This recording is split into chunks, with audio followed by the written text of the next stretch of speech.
Ambegaonkar breaking news.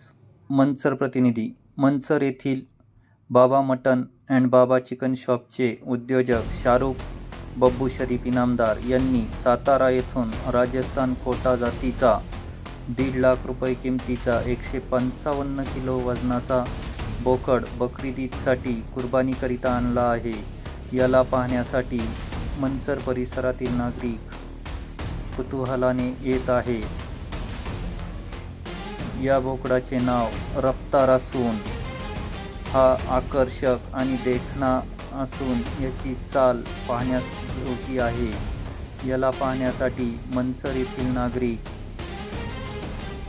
उत्साहाने येत आहे, अशी माहिती शाहरुख इनामदार यांनी दिली आहे.